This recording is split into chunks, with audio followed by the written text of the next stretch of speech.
Hi guys, James at Rampant Lion Reviews again for you today with another beer review. For this one, we are going to head over to America once again and we're going to return to a brewery that's featured on the channel many times before. Now, I think it is most definitely fair to say that these guys are one of the pioneering craft breweries in America, one of the ones who really started the craft beer movement. I've had a good number of beers from them over the years, quite a few different styles, but the one that we're going to have a look at today should be very interesting because I believe it is a sort of reimagining, if we can call it that, of one of my favourite beers that I ever had from them. So when I saw this one available here in Sweden, I thought, we really do need to take a look at this one. So needless to say, I'm very, very curious to see what this one is going to have in store for us. Hopefully it's another good beer, hopefully it makes for an interesting review, and as always, I hope that you guys enjoy my take on this one as well. So yeah, for this review then, we are going to head to Chico in the northern part of California over on the American West Coast,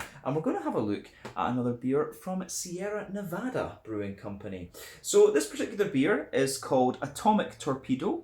It comes in at 8.2% ABV, and they're calling this one a juicy West Coast double IPA, although on the website they say that it is sort of a merging of the kind of New England hazy and the West Coast IPA styles. So yeah, I think this should be really quite interesting. I can't remember exactly when this one was released through Systembolaget here in Sweden, but yeah, I saw Torpedo and Sierra Nevada, and that was me sold. Sierra Nevada Torpedo for me was one of the first big West Coast double IPAs that I ever tried, and for me it kind of epitomises the kind of more caramelly, chewy side of the West Coast IPA. At the other end of the spectrum, the more biscuity, bready side, you of course have Pliny the Elder from Russian River. So when I saw Atomic Torpedo, I thought, this needs to be reviewed on the channel. So very much looking forward to this. Let's crack on and see what we have here. So as always with my reviews then, I'll tell you a little bit about the brewery before we taste the beer. If you want to get straight to the tasting, just fast forward. All the usual links are in the video description below. That's the brewery website, the link to my other reviews that I've done from Sierra Nevada Brewing Company before, and we will hopefully be able to add more reviews to that list at some point in the near future. But there's all the usual social media down there. If you want to see more reviews, do please consider subscribing to the channel. It's always great to have support from you guys, and it's massively appreciated. And you can, of course, check out the lists of beers from different countries, and you'll find this one in the American list. But do let me know some other beer and brewery recommendations that you might have in the comments section below. But let's get on and chat a little bit about Sierra Nevada before we get on to tasting the beer. So, Sierra Nevada, or Sierra Nevada Brewing Company, to give them their full name, was founded back in 1979 in Chico in the northern part of California, and this happened when the founders Ken Grossman and Paul Camusi decided to expand their home brewing hobby into a fully fledged commercial brewery. So Ken fell in love with Chico after visiting friends who were studying at the university there, and he decided to settle in the town, and he set up a home brewing store, which was where he met Paul Camusi, and the two of them ended up home brewing together.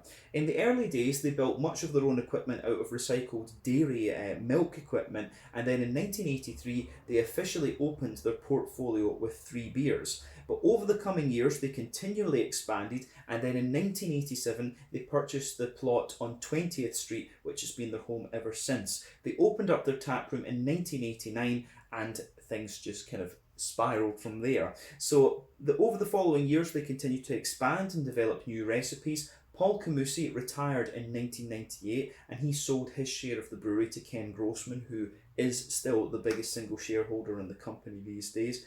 And since then, they have continued to grow even more. In 2008, they introduced their Beer Camp event, and since 2010, they've also had a partnership with the new Clairvaux Abbey in Northern California, where they've been producing some Trappist-style beers. In 2012, they announced plans for a second brewery in Mills River in North Carolina. That went on to open in 2014.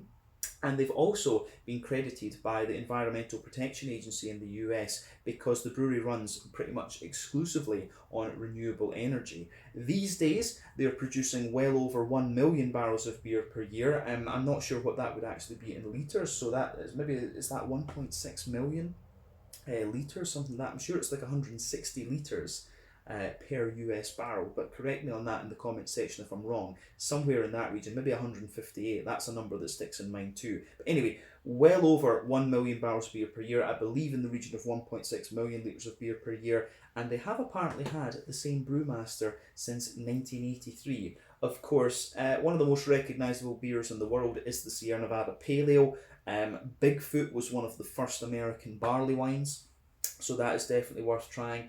And the name of the stout has gone out of my head. The Imperial stout that they have, Narwhal, that's it. The Narwhal and the Bigfoot are beers that you really just need to try and see what you think. But like I said, the Torpedo Imperial IPA is one of my favourites that these guys do, but you know, a Sierra Nevada Pale Ale is obviously a very nice one as well. But as of September 2022, when I'm filming this review for you, these guys have produced around 520 different kinds of beer according to Untappd. But like I said, they are always developing new things. But yeah, that's a very brief history of Sierra Nevada. It's still owned by one of the original founders, Ken Grossman, and yeah, they're still doing pretty damn awesome beer. And this is one of the breweries that I definitely want to go and visit when I get over to the US next time.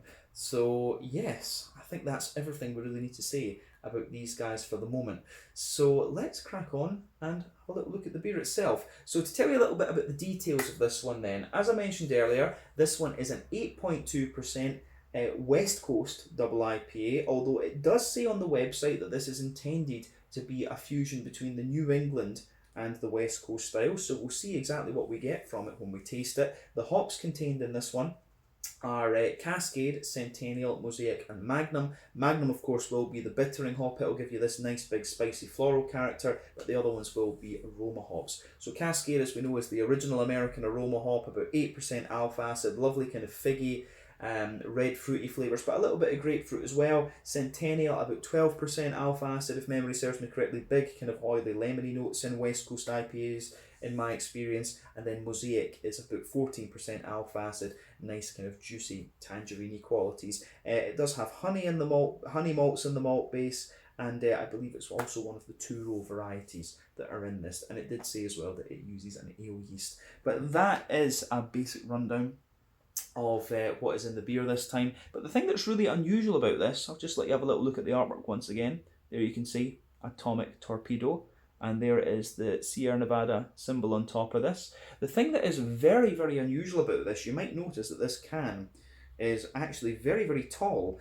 It says on the import sticker that this is 568 millilitres. So 568 millilitres is actually a British pint. It's an Imperial pint. But in America that's 19.2 fluid ounces. So what's that going to be like? If you divide 56 by about 20, that tells you what is a fluid ounce, maybe somewhere in the region of like 26, 27 millilitres, I don't know. The fluid ounce system confuses me. I wish America would just use the metric system. It makes much more sense. It's based on water, the universal solvent. Come on, America, sort that out. But that's another story. But as we said anyway, 568 millilitres, one British Imperial, whatever you want to call it, pint. But yeah, I've never seen an American beer in a can like this before. If, you know, we're 3,300 beer reviews in, and as I say, pretty sure I haven't seen an American beer in a can like this, so that was unusual. I can't remember exactly what I paid for this one, but this was imported by Wicked Wines here in Sweden. So yeah, let's just get this guy out and get on with the tasting then. An 8.2% West Coast double IPA from Sierra Nevada, one of the pioneering craft breweries in the US. I can't remember what I paid for this one exactly, and I can't remember exactly when it was released through Systembolaget here in Sweden, but it was released as part of the Tillfälligt temporary assortment. So yeah, this should be quite interesting. I think we've maybe got about 60% of this in the glass just now, so once I've done the review, I think I'm going to make a pizza and enjoy that with the rest of this beer. So anyway, this does look like a proper old school West Coast IPA. Yeah, and the thing is, we should point out as well, the main thing that defines a New England IPA is the fact that the malt base would contain oats and wheat, and it didn't say on the website, it just said honey malt and one of the two-row varieties were in this. So this is an all barley malt beer, and for me, it be the fact that it's an all barley malt base would, kind of define it as a West Coast IPA. So it's interesting that Sierra Nevada described this one as a fusion of the New England and the West Coast styles. But anyway, I'll just let you have a little look on at the head on this one. As you can see, it's poured with somewhere in the region of like a half finger frothy, I would say kind of cream coloured head, maybe very slightly fawny in colour. That is just fading away to a very kind of thin foamy layer, and around the edge of the glass it's got a nice kind of thicker note to it. But the bubbles in this one are not the kind of foamiest, if you like. They're kind of medium-sized bubbles. There are one or two big bubbles sticking toward the side of the glass, a few little ones just going up toward the bottom of the head, and as we said, that head is fading away to be a very thin foamy layer. But this one does have that lovely kind of amber hue to it that you would expect of the American two-row malts. Most European brewed West Coast IPAs tend to use German German crystal malts for the most part, although there are Maris Otter malts in England as well which do a similar thing. But yeah, you can see it's got a nice little bit of a natural haze to it. Remember, the colour of your beer depends pretty much on the type of malts that you use. That goes a long way to determining your EBC rating. The longer you boil the wort, usually that can affect the colour too, because the longer you boil the wort, the more the sugar's caramelised, thus you get a darker colour of beer. But when it comes to IPAs, usually we're talking a 90-minute wort boil. But yeah, let's have a little look at the aroma of this one and see how we get on. I don't think we need to say anything else about the appearance of this beer. But yeah, aroma-wise, that is pretty damn old school, and as you know if you've watched the channel for any length of time, I love old school West Coast IPAs, and I love the American two-row malts. Just this takes me back, it really does. And it's a big, when you're reviewing beer for, I think it's 9 years we've been doing this now, when you get beers that really make you quite nostalgic, these are the ones that you really enjoy looking at. And the aroma of this straight away, that takes me back to 2013, 2014 when I was just starting this up. So this is awesome. The first impression of this beer, it's got that lovely big oily chewy caramelly base to it. You've got the big deep dank floral piney notes that you want from an old school West Coast IPA, and the big oily fruits as well. I'm pretty sure I'm going to enjoy this beer. I'll say that straight away, just a bit of a disclaimer for you. So yeah, let's have a look at this nose properly. So yeah, backbone of the beer, absolutely. You've got a good little bit of a kind of fresh bread, wholemeal brown bread crust. That's the backbone of the beer. On top of that, there's a sort of sweet brown wholemeal bread, definitely some white bread in there as well.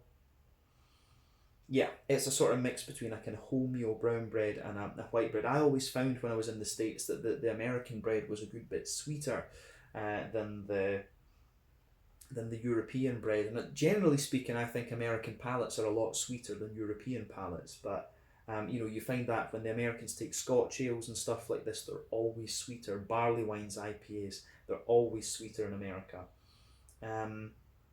But when it comes to a West Coast IPA, I love the big oily caramelly ones. But yeah, as I say, a bit of brown bread crust, lots of kind of sweet brown bread, a little bit of white bread sitting on top of it. Good sort of oily caramel note to this one, as I say. Yeah, big sweet oily caramel, little bit of a kind of, there's a little bit of kind of McVitie's digestive biscuity character to this one.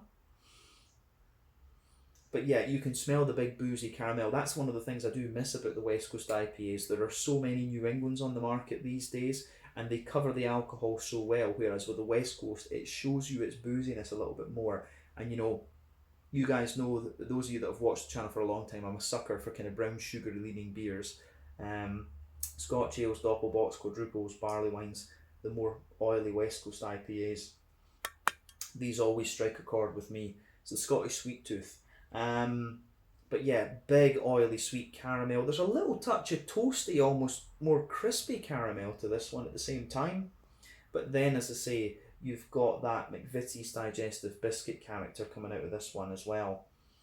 Other than that, I don't know if there's too much to say about the malt base of this one, but it certainly gets a little bit sweeter the more that you smell of it. There's maybe a little bit of a kind of caramel wafery sort of thing. As I said, this beer does contain honey. American honey is quite different from European honey, but to me it comes across as a sort of, in Scotland we have these biscuits, caramel wafers, and the aroma, some of this kind of more subtle aromas I'm getting out of this beer remind me of that. I don't know if we need to say anything else about the malty side of this beer. I think we've covered that in terms of the aroma. When it comes to the hoppy side of things though, and I will point out we are not having this one all that fresh. I'm not sure exactly how old this beer is. I think it might be in the region of like 4 or 5 months, but you know, it's a bit of a shame that, but that's just how the importing system to Sweden works. But you're still getting, there's a little touch of earthiness in this one.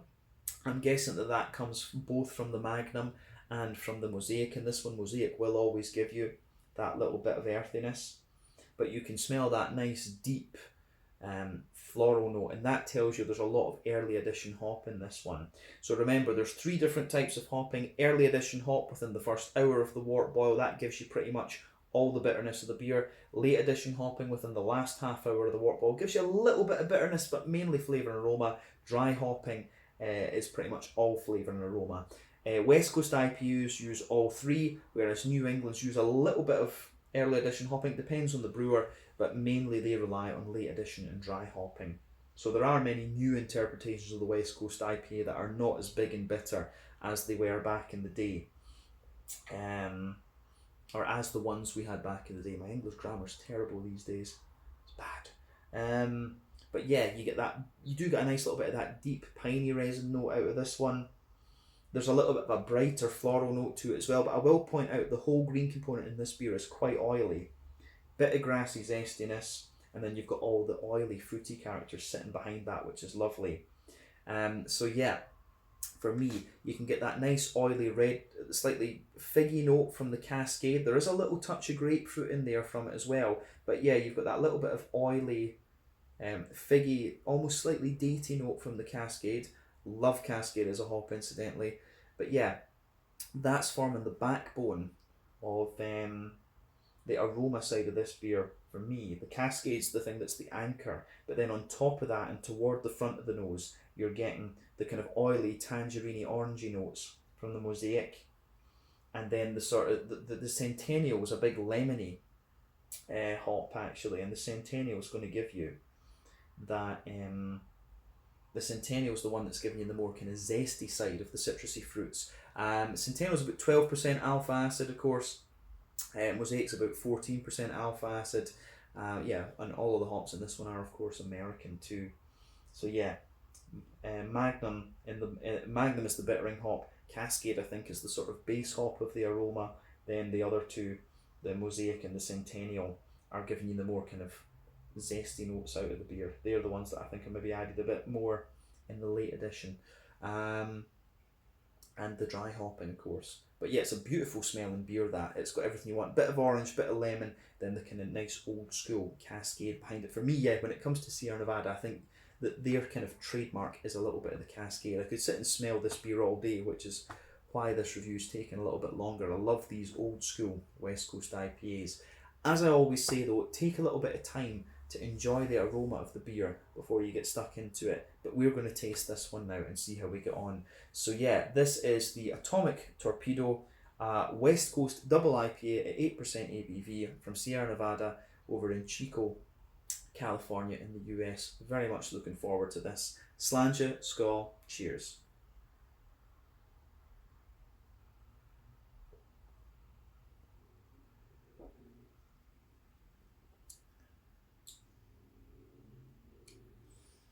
Oh yeah, I'm going to say straight away, this is a nice beer. It is very, very nice. It's really interesting for me. You've seen me on the channel complain a little bit before about how many West Coast IPAs that you get from the kind of newer generation of craft breweries do not have the big 80 IBU quality that these ones, that the old school ones, such as the original Torpedo, had. This is quite interesting for me because this has the more oily caramelly malt base that I really like, but I don't find this one to be madly bitter.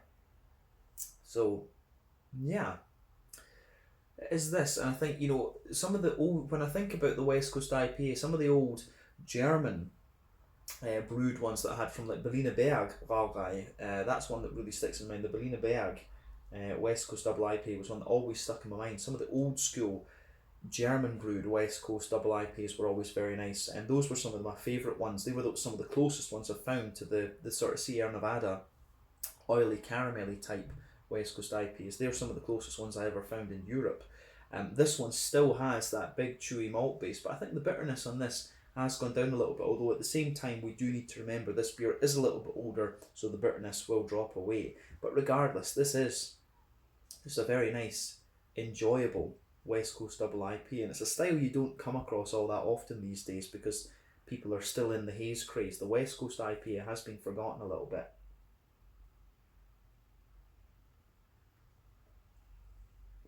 And personally, I think that's a real shame. I'd love to see more black IPAs as well. But yeah, thumbs up to Sierra Nevada for this one. It really has that kind of nostalgia factor.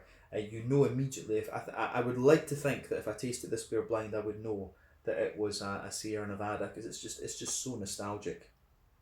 It's really very, very nice. Yeah, let's break this down and describe it for you a little bit then.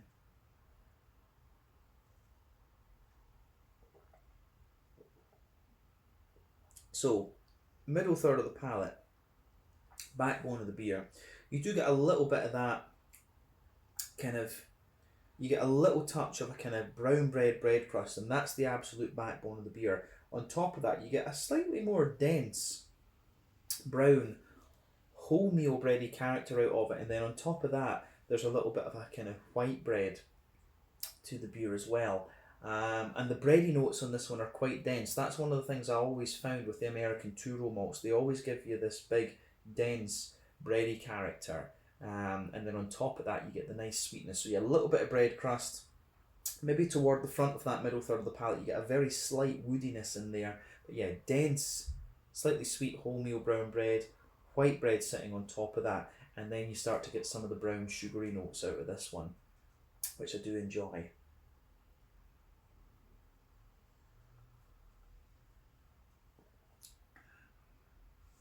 So yeah, in the middle of your palate, in the dead centre of your palate, then you do get a nice little bit of straight up sweet caramel in there. That of course is covering the boozy side of the beer. So dead centre of your palate is a straight up sweet caramel, and it does feel like it's slightly caramelised in a sense, but obviously it's not big and treacle or molasses as the Americans might call it. It's not like that. It is more of a straight up sweet caramel. As you move further out from that dead centre of your palate, you get a few of the kind of honey notes. You can feel that sort of honey caramel wafery sort of thing. It's almost like the caramel just has a very slight toasty crispy note to it. And as you push out toward the edges of that middle third of your palate, you do have a little bit more of a kind of McVitie's digestive biscuity sort of thing. These flavours that I'm talking about are of course from a mix of the honey malt and the American two-row malts. I really like the biscuity and caramelly notes you get from American two-row malts, and that sits on top of the white bready character with this beer. So yeah, it is very, very nice.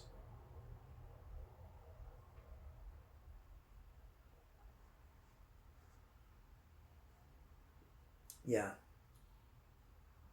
that's a nice beer, this one for sure.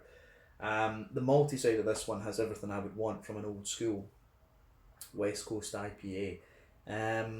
Yeah, just really, really nicely done. So a big, big thumbs up from me when it comes to this beer. Yeah, I think that is the middle of your palate on this one for me. It's just so nostalgic. It's great. I love it. Yeah, I think that's everything we need to say about that middle third of the palate though. So border region between middle third and back third of your palate, you get a little bit of a bready build up. There's slightly more grainy brown bready character, but then the base of the back third of the palate is a little bit more kind of brown bready, bread crusty. You get a bit more graininess and sort of dryness there. Remember, sweeter flavours come out further forward on the palate, more dry and bitter flavours come out further back. But then, yeah, on top of that, you've got a nice kind of, you've got the brown bready layer is a little bit taller and it's a little bit drier. Then you've got the white bready layer, which is there but a little bit more dense. And then on top of that, you're getting some of the yeasty notes, and the yeasty notes feel like a little bit more of a kind of airy white brown bread mix actually. So that's really interesting. You know, you can feel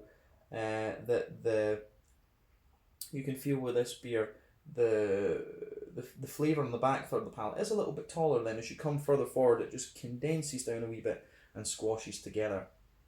So yeah, let's focus on the hoppy side of the beer then. So back corners of the palate, you've got a nice little bit of earthiness there. As you come further forward, a wee touch herbal, but then you get the really deep little bit of piney resin in this one, which I'm guessing is from the Magnum. And as you move further forward, it's actually got a good little bit of a kind of floral spicy note. It's almost very like slightly peppery in a sense.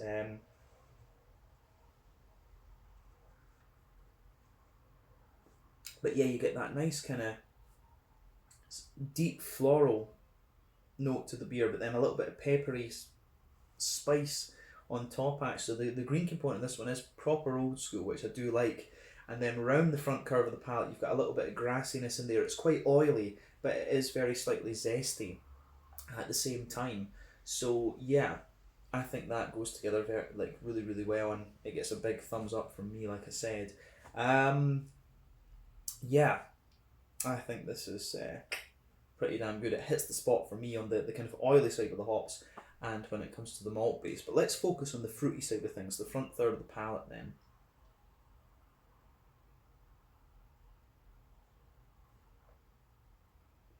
And again, it's big oily fruity notes. This beer just hits the spot for me. It's one of those ones that you get every so often that just really does it for you. So front third of the palate, border region between front third and middle third, again a little bit of brown bready build up, but then you've got a lovely smooth breadiness just lying underneath that. You get that nice oily bubble there with the juicy fruity esters roll out of the beer. Like I was saying earlier, I think Cascade is the kind of anchor of this one, because you can feel the front half of your front third of your palate, you've got a little bit of that almost kind of datey, oily type thing. Then further back you've got the more kind of juicy red, sort of figgy note there, and a little touch of the grapefruit at the back of the palate. So the Cascade is definitely the sort of anchor of this one. Yeah, back half of the front third of your palate, yeah, juicy figgy notes for me, and a little bit as you move further forward, it gets gradually more kind of sort of datey in a sense, like a dried kind of datey kind of character. Then as you move toward the front of the palate, you can feel on top of that Cascade layer, you start to get the juicy orangey notes from the mosaic, and then right on the front tip of the tongue, you've got that more oily, lemony, zesty note from the Centennial. So yeah, the way that goes together, I think, is really, really nice. Proper old school beer, this one, that just hits all the nails on the head for me. This is probably one of my favourite beers that I've reviewed in quite a wee while actually. We always review very, very good quality beer on the channel, but this the nostalgia factor just puts this one quite high up on the list for me. I've really enjoyed this. I think that's everything we need to say about the flavour though. Let's round off with a wee look at the mouthfeel.